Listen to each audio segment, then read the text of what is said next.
Boa noite a todos. Tá, já gastaram a voz com o carnaval. Não achei...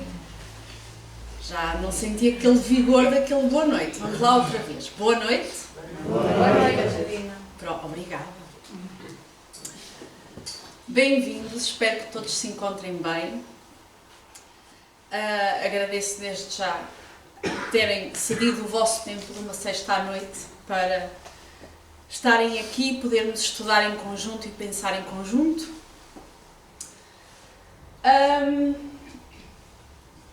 No mês passado eu comecei por falar do tema de Francisco de Assis e a intenção de hoje é que termine. A terminar não, porque fica sempre muito por dizer sobre ele, mas pelo menos que fiquemos assim com uma ideia geral do que foi a vida dele. Então, relembrando, ou para quem não esteve cá, ou quem não teve a oportunidade de ver a anterior palestra sobre Francisco, nós começámos por falar que o espírito de Francisco de Assis tinha sido anteriormente João Evangelista, um dos apóstolos que esteve com Jesus, que escreveu o Apocalipse, o único dos apóstolos que morreu de velhice, que não teve uma morte trágica, e que teve a oportunidade de conviver não só com Jesus, mas como com Paulo, conheceu todos os apóstolos. E depois vem, em 1182, este espírito, enquanto Francisco de Assis, nascer em Itália. E não sei se recordam que eu falei que no século XII já a Inquisição estava a dar os primeiros passinhos, estávamos a ter as cruzadas e estávamos naquele que ficou conhecido como a história, o período da Idade Média. Há quem lhe chame o período das trevas, mas Francisco é um dos muitos espíritos que pode contrariar essa tese, porque trouxe muita luz neste período tão complicado da história. Sobre a vida de Francisco, nós falámos um bocadinho, falámos sobre a juventude dele, que era um moço muito jovem, que também ele sentiu o apelo de ir para a guerra, vinha de uma família com uma situação financeira confortável, gostou também das suas festas, até ao momento em que ele despertou para a tarefa que tinha, mas mesmo tendo abraçado a missão que abraçou, foi sempre um espírito que viveu a sua vida com o mundo. E no mundo ele não esteve recluso. Temos que ter em conta que no século XII já haviam os mosteiros, e Francisco preferiu e teve problemas com isso, se recordam, justamente porque ele não queria seguir por esse caminho. Ele queria estar com as pessoas e queria estar a fazer o trabalho no campo, tal como Jesus sempre o fez. Jesus sempre esteve na convivência das pessoas e essa é que era a postura dele. Portanto, aqui queria-me só relembrar que ele não se escravizou ao mundo, apesar de ter vivido no mundo, sempre muito consciente da condição transitória que tinha na Terra e, mais importante, viveu o Evangelho na sua plenitude. E falar de Francisco, há geralmente uma outra palavra que vem sempre em conjunto, que é o desapego. E a pobreza nos moldes franciscanos pressupõe desapego e não desprezo. Nós falámos um bocadinho sobre isto, qual é a diferença. Uma coisa é beneficiar dos recursos que nós temos, outra coisa é viver em função deles. E Francisco veio mostrar isso, tanto ele não tinha... Antes, pelo contrário, ele não tinha desprezo, ele fazia um enorme elogio à natureza, aos animais, a tudo que o rodeavam. Portanto, o desapego dele era no sentido da posse e não do usufruto.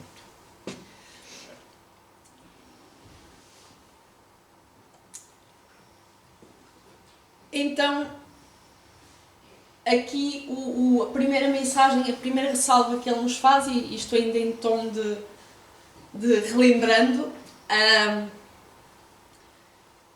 o elogio que ele faz à pobreza não é não ter coisas.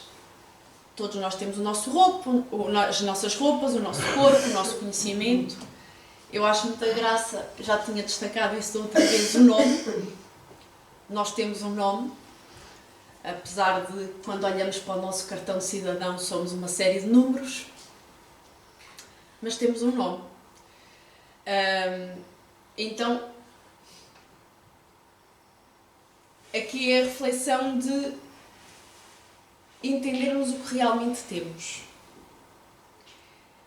E o exemplo de vida dele era muito focado no propósito de não dominar, não de controlar, não de submeter, mas estar com as coisas, com os seres, e existir numa relação de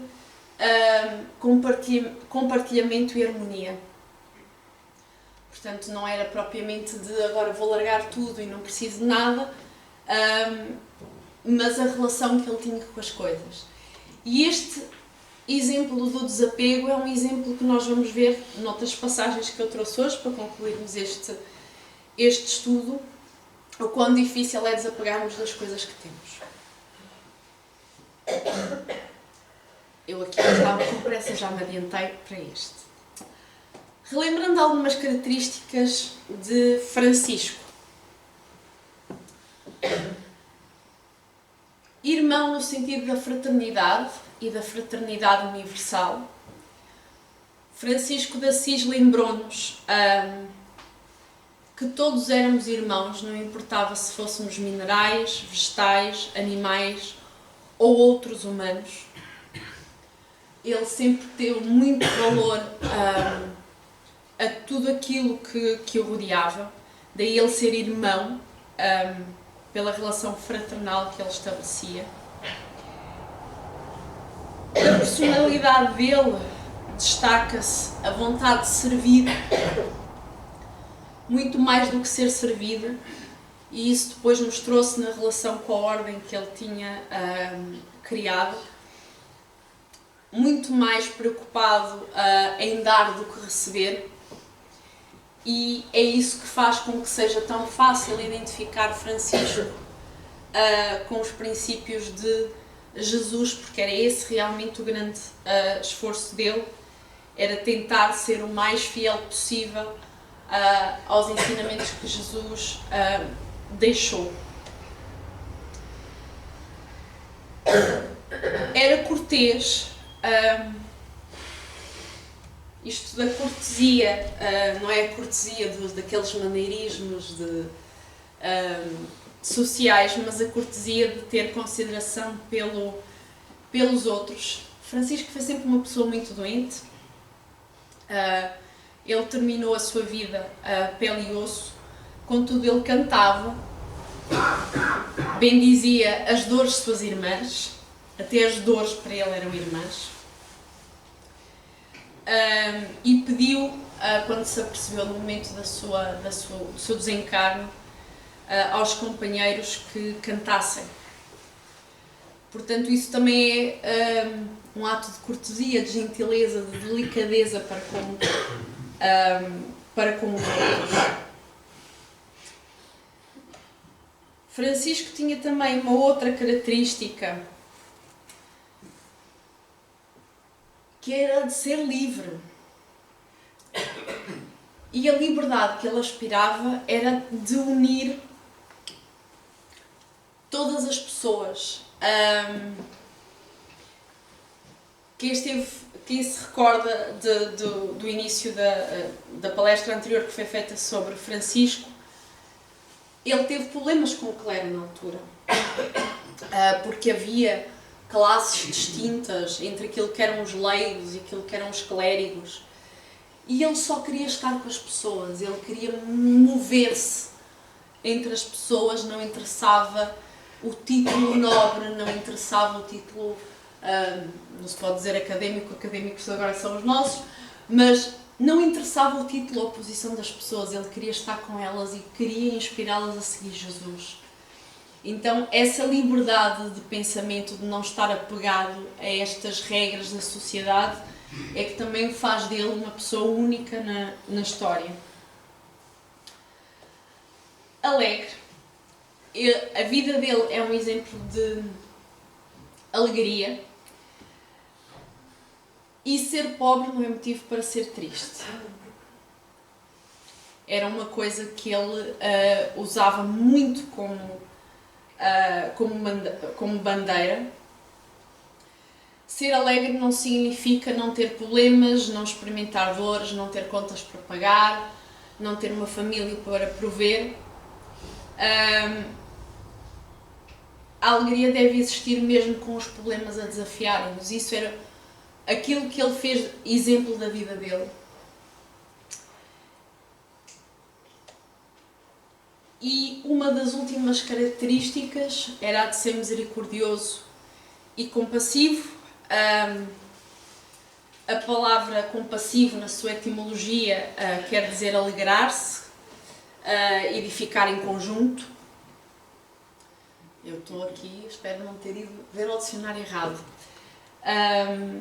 E era isso que ele queria, entender as pessoas e trabalhar com elas, estar com elas. Então isto foi assim um resuminho daquilo que nós falámos anteriormente sobre Francisco e as características que fazem com que ele seja um exemplo, um homem exemplo e um homem único. E continuando o nosso estudo, o desapego faz-nos livres. Isto foi outra mensagem que Francisco passou-nos através da sua vida. O desapego faz-nos livres e traz-nos paz. Só aqui relembrando ou informando, quem não se lembra, quem não esteve na palestra anterior sobre Francisco, grande parte deste trabalho, do trabalho anterior, foi feito com base num livro de Joana de Ângeles, Psicografia de Divaldo, chamado Francisco, o Sol de Assis. E este é dos momentos mais lindos e mais difíceis desse livro. É um livro pequenino, tenho a versão digital. Dizer que o desapego nos faz livres e nos traz paz. E ele ter sido exemplo disso. Porque ele ter-se libertado de toda a matéria que o escravizava e do modo como se relacionava com os bens materiais, trazia-lhe sempre paz.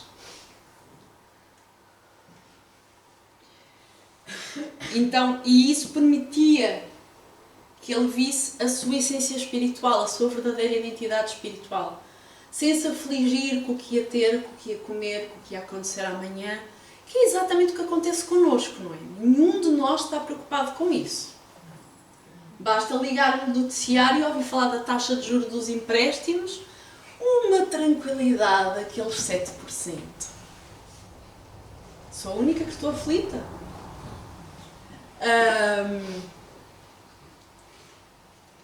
Então, o exemplo da vida dele foi muito baseado nessa liberdade pelo desapego. Não a liberdade da libertinagem, mas a liberdade do desapego e do encontro da sua paz interior.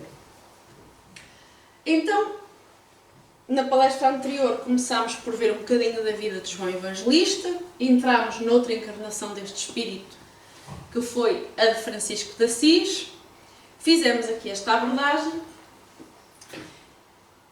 e o que é que eu gostava mais de vos trazer para concluir um bocadinho este estudo. Francisco, tal como Jesus, nunca esteve sozinho. Teve amigos e pessoas que o acompanharam. Neste outro livro,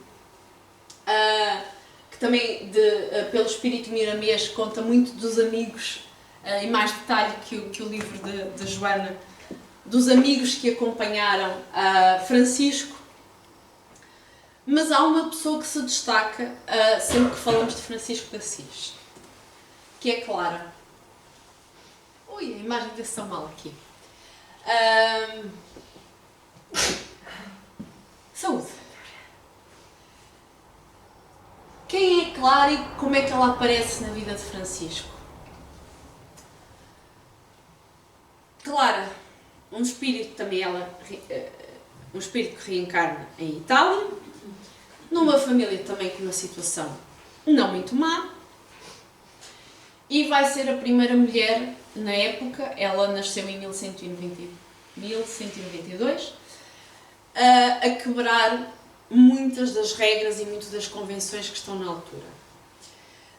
Vai quebrar os vínculos familiares, os vínculos sociais e os vínculos económicos para seguir Francisco.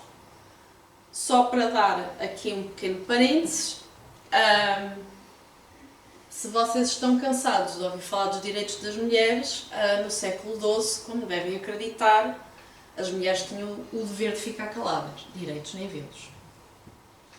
Portanto, Clara, ao seguir Francisco, meteu-se num caminho muito grande, num trabalho muito grande. Não era fácil ser mulher naquela época repressora.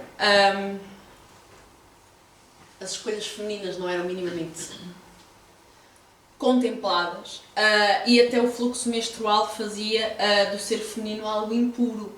Eu, quando li isto no livro de Joana, eu pensei, será que era só no século XII ou no querido século XXI isto ainda continua a acontecer?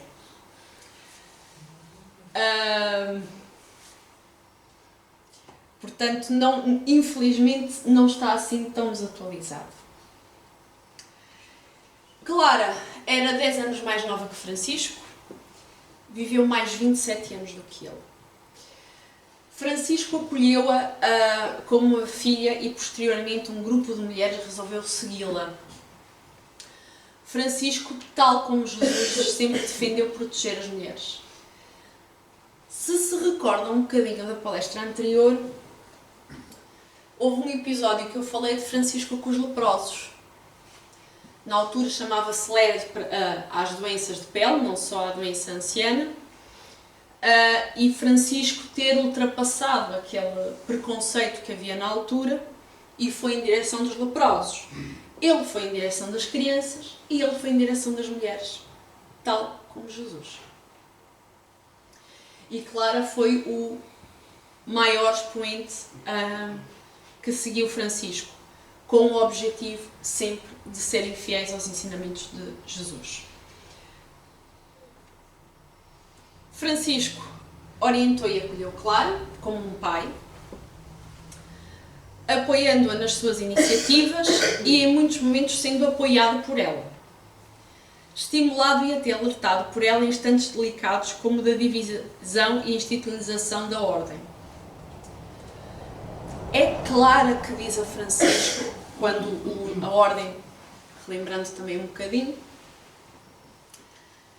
Francisco teve problemas com o Papa, da altura, Papa Inocêncio, já não lembro se era o segundo, se era o terceiro, não está nas minhas notas visíveis, era o terceiro, o Papa Inocêncio III, e na altura o Papa não achava piada nenhuma a que andasse um homem por aí pobrezinho a pregar às pessoas. E Francisco foi chamado e para poder exercer a sua missão como ele gostaria, que era tal e qual como Jesus, ele teve que pedir autorização ao Papa e acabou por ter que fundar a sua própria ordem, que era a Ordem dos Frades Menores. E o que aconteceu é que, como Francisco saía, e Francisco estava sempre no terreno, os frades, que isto depois está em mais detalhe em ambos os livros, tanto de Divaldo como este tanto de Joana de Ângeles como de Miramês. Francisco estava no terreno e quem ficou a tomar conta da casa foi levando a casa assim por umas outras direções que não eram bem as de Francisco. E foi Clara que lhe disse que possuir a ordem seria contrário ao ato de pobreza. Seria uma forma de apego e isso faria sofrer mais. Eu não quero imaginar o que é estar na posição deste homem, que teve que enfrentar todas as vicissitudes com com o Papa e com a Igreja na altura, que era bastante nervosa. A Inquisição já estava ali a começar a dar os primeiros passinhos, e ele dizer, ok, eu fundei a minha ordem, eu fundei a minha casa, mas eu tenho, em vez de arranjar aqui um problema e discutir as coisas, vou deixá-los continuar o caminho deles, vou respeitar a posição deles, mas vou largar a minha casa e vou seguir os caminhos que eu acho que são corretos. Este conselho, para ele, a isto, Joana entra em bastante detalhe quando fala sobre isto, foi uma mais-valia porque ajudou-o a voltar ao Evangelho e entender que o seu papel era de servir e não de liderar. Então, neste movimento de amor à vida, ele já tinha conseguido o objetivo de sensibilizar as classes religiosas de que as coisas podiam ser diferentes, e, tendo feito essa sensibilização, focar-se naquilo que era o objetivo principal dele, que era estar com as pessoas e passar-lhes o Evangelho de Jesus na sua pureza mais primitiva e essencial.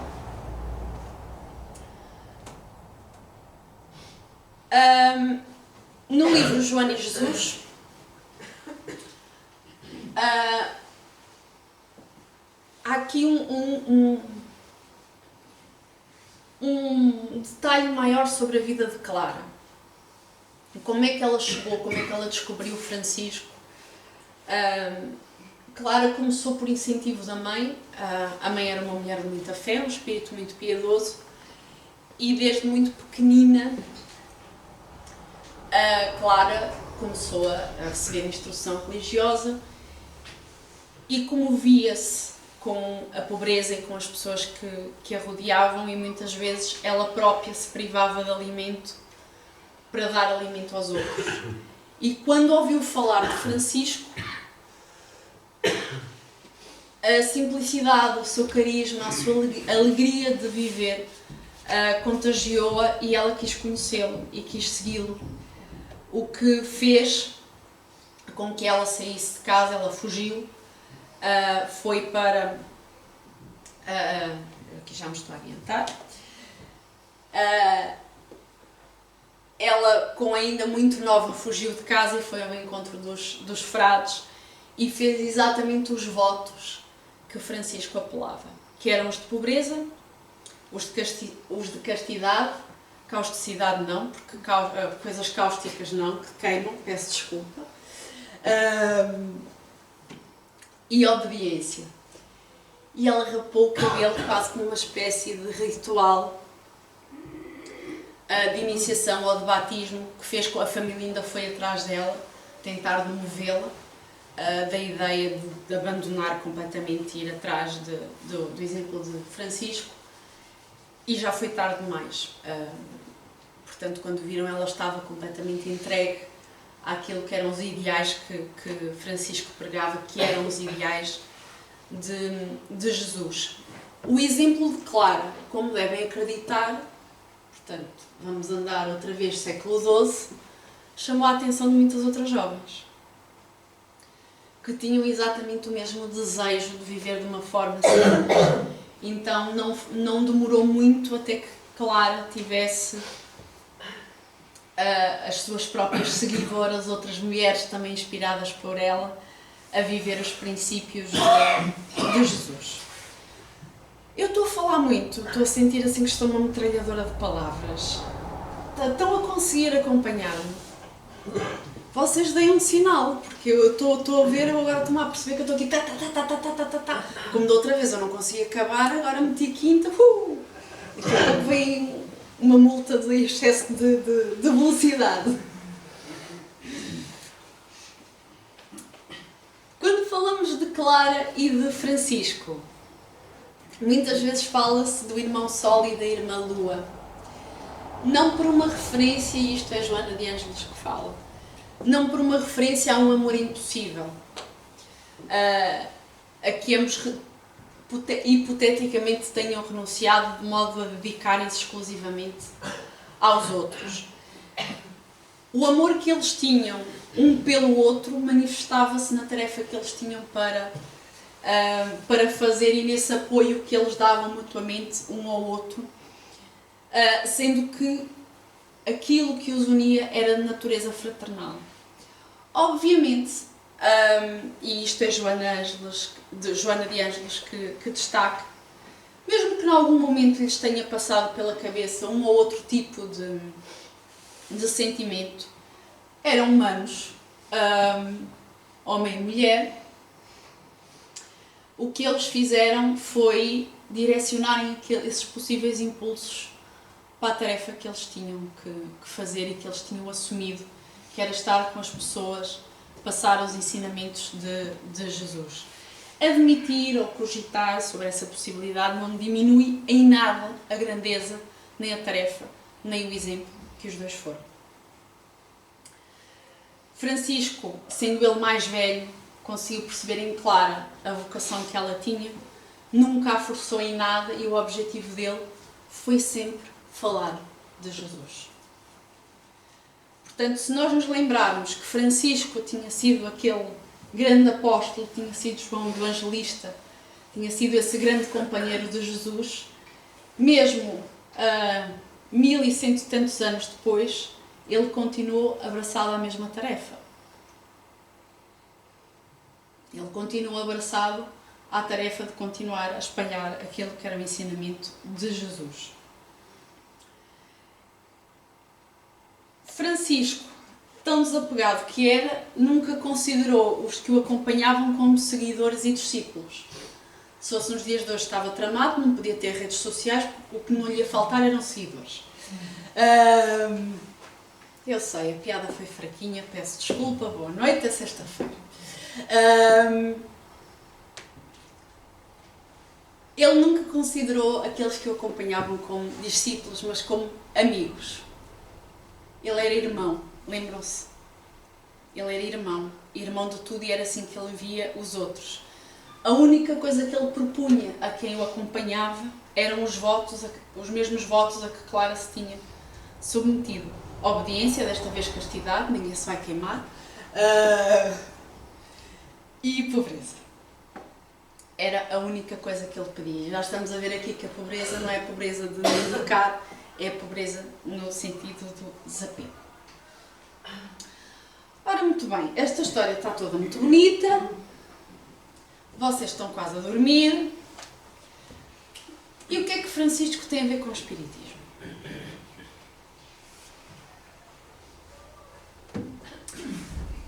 Seria uma pergunta pertinente.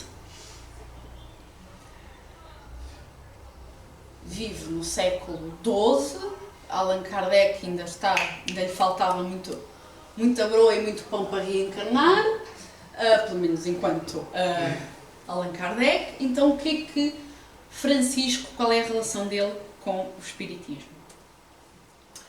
Para além de haver inúmeras casas espíritas com o nome dele, Joana de Ângeles recebe supervisão direta dele.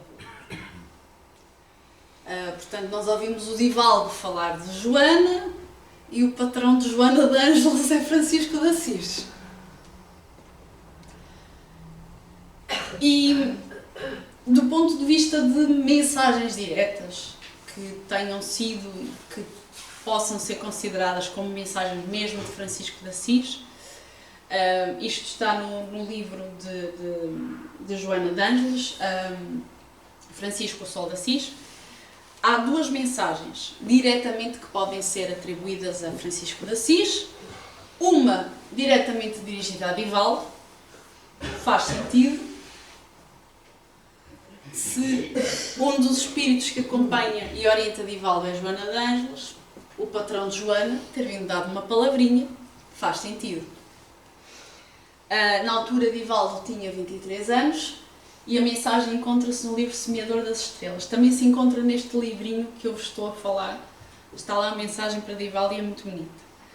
A outra mensagem dirige-se a um espiritualista italiano que foi a reencarnação de Frei Leão, um dos amigos, que eu não mencionei aqui, mas um dos amigos de Francisco de Assis. Onde é que Francisco também é importante na doutrina espírita. Ele participou ativamente na revelação, naquilo que nós chamamos a terceira revelação, que foi o exercício da codificação, e faz ele parte da equipa de espíritos que compõe os espíritos que vieram trazer a codificação. Naturalmente não quer dizer que não é por ele assinar Francisco de Assis que a mensagem não seja dele. Sabemos nós que quem tem estudado mais um bocadinho e tem estado atento sabe perfeitamente que quanto maior é o espírito, muitas vezes eles preferem mais o anonimato porque é muito mais importante a mensagem que a autoria da mensagem. Assim sendo, e fazendo um resumo, nós que aqui estamos nesta casa, o que é que nós podemos ir beber da vida de Francisco de Assis? Quais seriam assim as grandes lições? Já vamos na segunda palestra sobre o tema. Quais seriam as grandes lições que nós podemos tentar trazer para a nossa vida? O desapego, o contato com as pessoas. Francisco não tinha medo dos doentes, dos pobrezinhos, dos leprosos, dos sujos, dos por aí afora.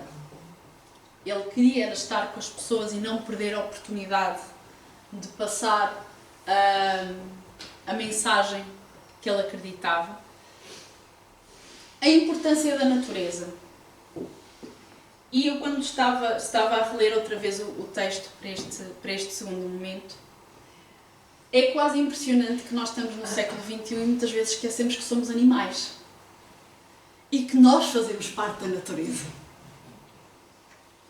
Nós estamos tão engaiolados nas nossas gaiolas douradas de concreto e televisão e internet e telemóvel e tudo mais, que nos esquecemos que nós próprios somos natureza, esquecemos da nossa própria essência, da nossa própria origem. Se nós nos esquecemos da nossa própria essência e da nossa própria origem, como é que nós podemos considerar os passarinhos, as magnólias, ando encantada? Tenho 2 vizinhos que têm uma magnólia. Eu estou a passear o cão, às vezes é o cão que me passeia a mim, que lá vou eu ver as magnólias.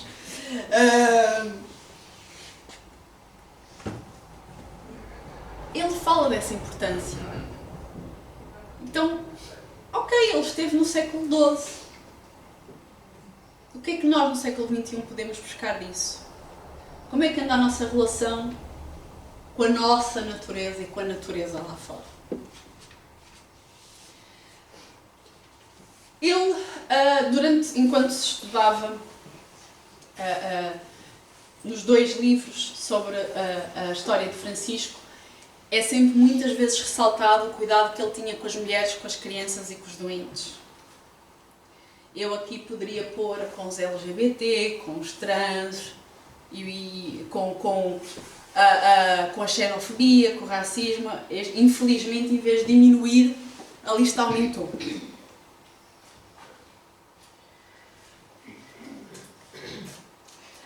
O cuidado, poderíamos resumir simplesmente, século XXI, o cuidado com o outro.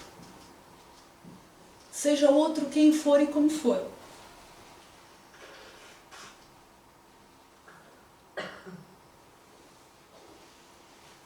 Portanto, eu tenho aqui vontade, não posso riscar a parede, senão amanhã tenho que vir a quintal. Mas riscar o cuidado com o outro.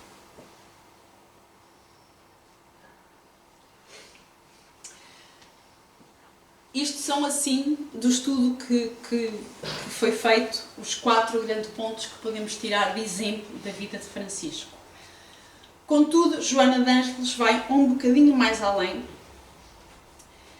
e deixa um guia prático, atualizado, versão século XXI, de como pôr em prática os ensinamentos de Francisco. Eu não podia deixar de transcrever isto.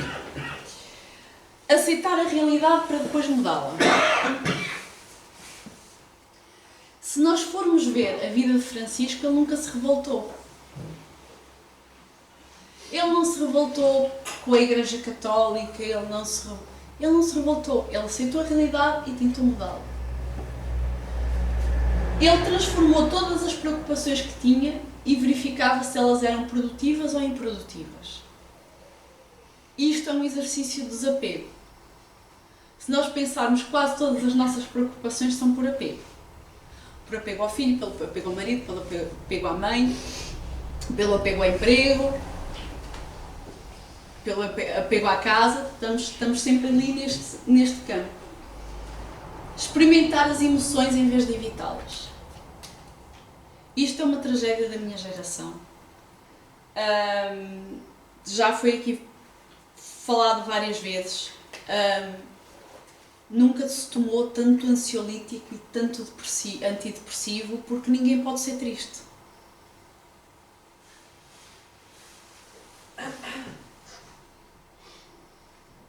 Obviamente há casos e casos, ok? Mas de um modo geral, basta ver as redes sociais. As redes sociais são exercícios de eu estou sempre feliz. Eu com os meus amigos, eu com os meus amores, eu com as minhas viagens, eu com as minhas conquistas. E as tristezas, as raivas, o medo. Francisco experimentou-as e transformou-as. Uma também que eu tenho muita dificuldade, ter cuidado com as expectativas que criamos. Chumbei. Uma pessoa ansiosa vive sempre está sempre a tentar controlar o futuro.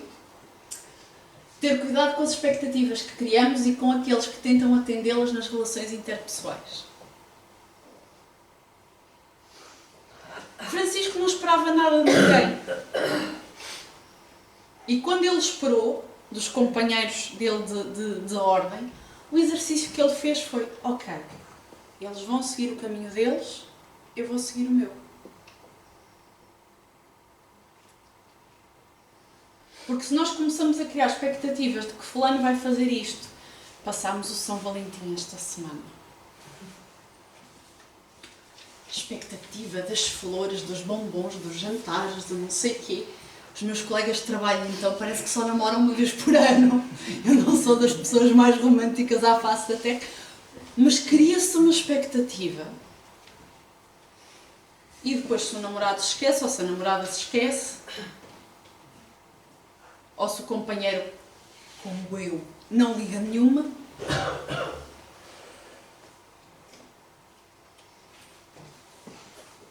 evitar comparar-se. Só eu é que faço isto, felizmente, mais ninguém o faz. Cada um de nós é o único, uma obra-prima que não se repete em lugar nenhum do universo.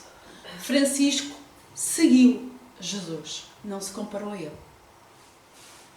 Se há comparação, fomos nós que a fizemos. Ele nunca se comparou a ele. Ele seguiu, mas não se comparou a ele. Pensar antes de falar. Quem lê principalmente o livro do Miramês vê muitos episódios de Francisco a pensar no que vai dizer e a quem. Principalmente no episódio com o Papa. Avaliar não apenas o que se diz, mas como se diz. Para mim é um problema estar aqui e ter que falar 1 hora. Porque pensar antes de falar, por muito que eu me prepare para a palestra, capum, já saiu. Relativizar a importância dos fatos e das pessoas. Não levar tudo e todos tão a sério. Francisco era uma pessoa divertida.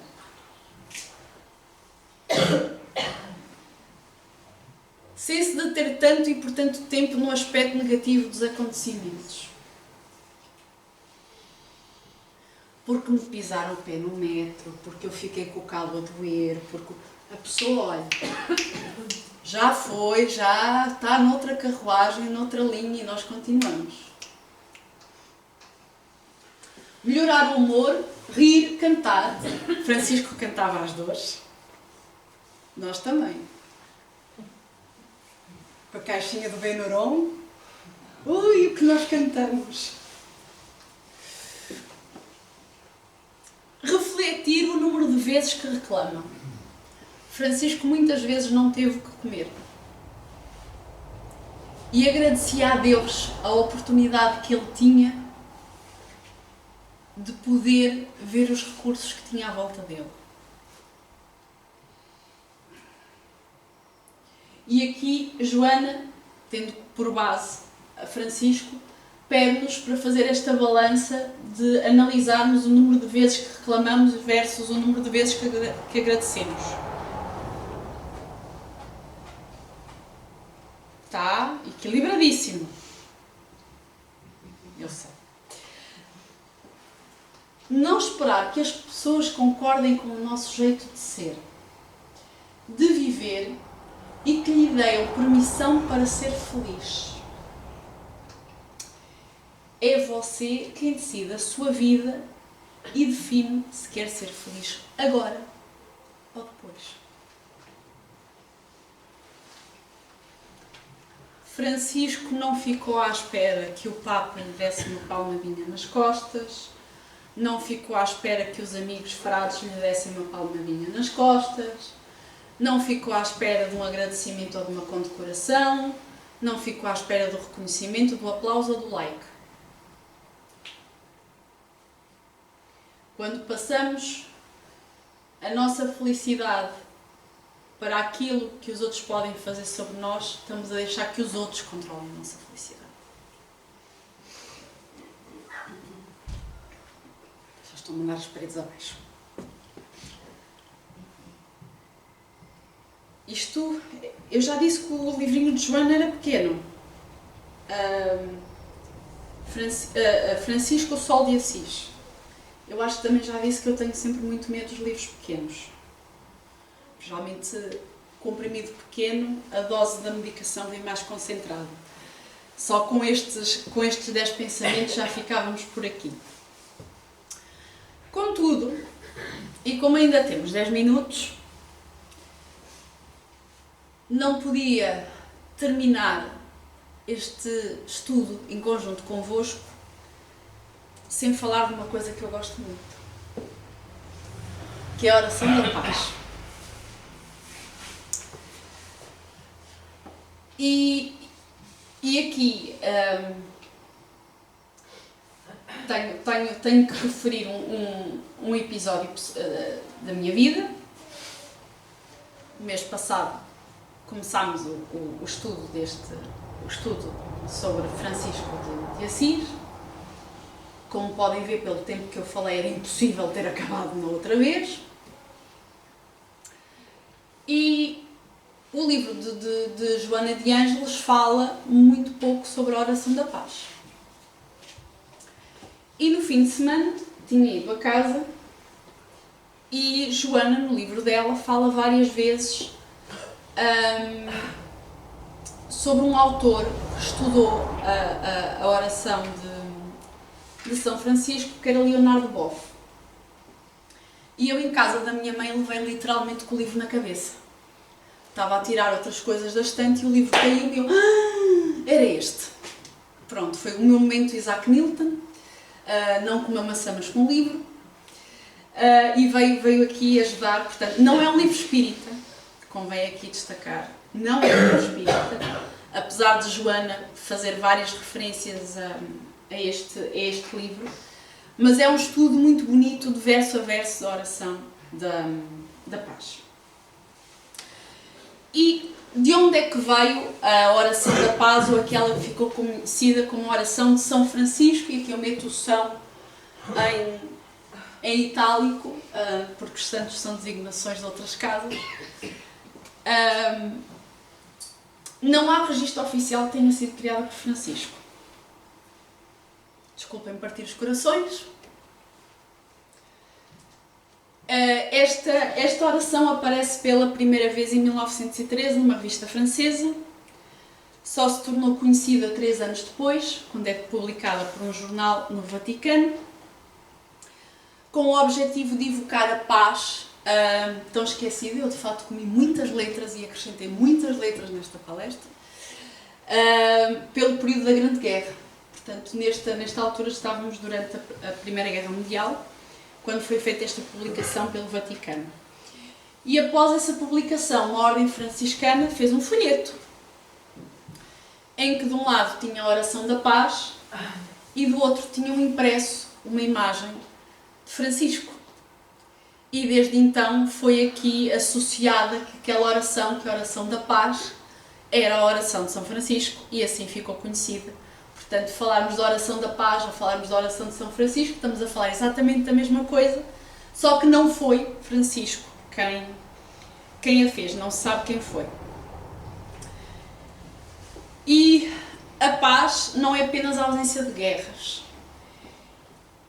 E o mais bonito desta associação entre esta oração e Francisco é, no fundo, não só a vontade de servir, que é expressa no poema, a mesma vontade de servir que Francisco tinha, como também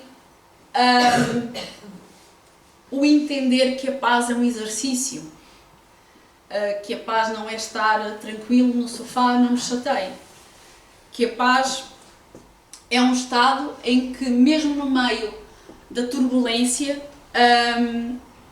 nós conseguimos estar equilibrados e conseguirmos conviver com aqueles que não nos aceitem e não concordem connosco. Então esta associação, por mero acaso, acabou por fazer sentido, porque a oração da paz, no fundo, também é uma bela forma de resumir aquilo que foi a vida de Francisco de Assis. E antes de me deixarem ler o poema e deixar-me ter uma lagriminha, que eu emociono-me sempre, perguntas.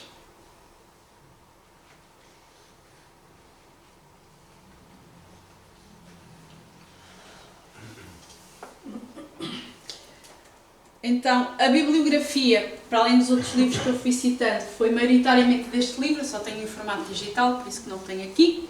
É um livro pequenino, são 100 e qualquer coisa páginas, mas como vem, está bastante rico no seu conteúdo. Depois, numa versão um bocadinho mais extensa, o livro de Miramês, muito, muito detalhado, ele começa com João Evangelista, e este pequenino livrinho que depois vai, verso a verso, comentando e falando a oração da paz e a relação que ela tem com a vida de Francisco.